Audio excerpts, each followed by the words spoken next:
I'm so glad that you're here today. I'm such a big fan of yours. Well, good. Thank you. So, being international speakers and professional speakers, we have to travel so much, and your schedule is just so hectic. How do you keep up with that? How do I keep up with it? I don't know. I just love doing it. I always say the universe is my playground, the world is my home, and every country is another room in the house, and every city is another place I get to share my message. And I love doing it. It's my little office when I travel, and I really don't think much about it. I just love doing it. I love traveling. So now they have a plan, they have a vision, they have their dreams, and they're watching it being set out in front of them. How can they crystallize it? So we've set out our plan, and then the next morning we get up and it's a new day, and all the responsibilities of that day flood in. How can they crystallize every day so that they stay on track?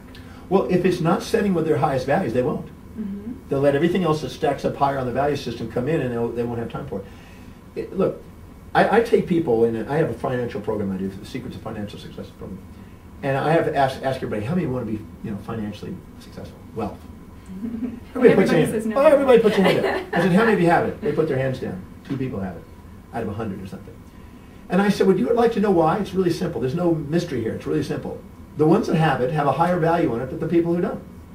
What happens, you got 15, 20 different values that are higher than saving money, investing money, and building wealth, that are high in your values. And saying you get money, you spend it on that. It's that simple. You won't spend it into savings and put it into savings unless you have a higher value on savings than all the things you want to buy with it.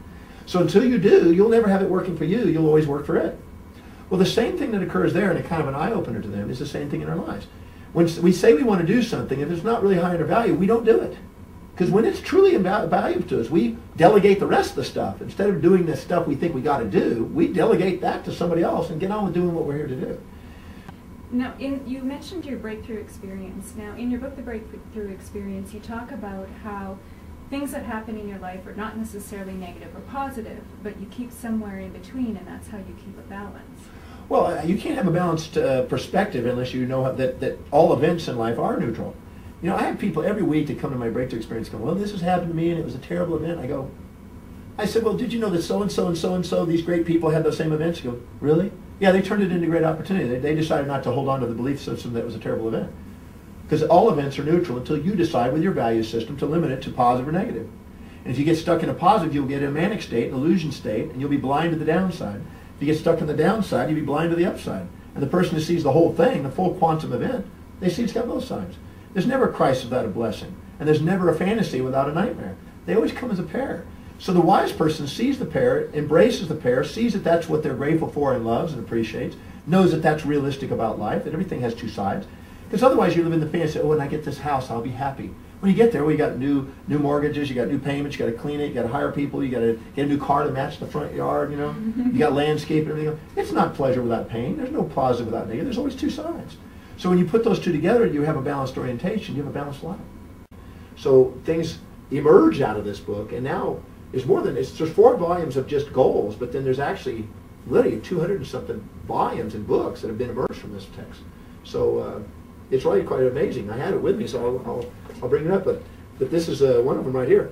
But it basically is, I think I showed you part of it. But it basically has my mission statement, has a mission for my company, it has every objective that I have in my life in the 7 areas of life, my values, my uniqueness, the things, the strategies that I'm doing. I've got everything in here. Exactly, I have the master plan of how I want it. I've got a posthumous biography of how I want to be perceived 1,000 years into the future. I have a gratitude list that gets updated every year, and I think it's probably I think the largest collection of gratitudes anybody I've never met. And I don't know if I've met anybody beyond that, but and I keep records of it every single day. And I'm an absolute believer that if you're grateful for what you got, you get more to be grateful for. I have a master plan on how I want to market across the world. I have a master plan of how I want to get all the things that I want to get done, how to set up the centers across the world, my wealth that I wanted to create, $1 billion, and everything I want to do is all manifest. I started working on my posthumous biography of how I want to be perceived 1,000 years in the future. Seneca said, you measure an individual by their most distant ends, by the magnitude of space and time in their innermost thinking. That's how mature they are, how valuable they are, the time horizons they do. So I realized that most people set goals in their time and space of their life, and they're thinking in terms of mortality, they're not thinking in terms of immortality. But yet there's a yearning inside of us as a soul to call to immortality. So I started working on a posthumous biography. There's nothing more precious than somebody's dreams, and here you've honored us by bringing along your book of dreams and sharing it with us. And what a precious gift that is. Thank you so much for sharing that with us. No, thank you. That's good. And if it helps inspire another person, that's the dream. Well, I'm sure it will. It's definitely inspired me. Well, thank you.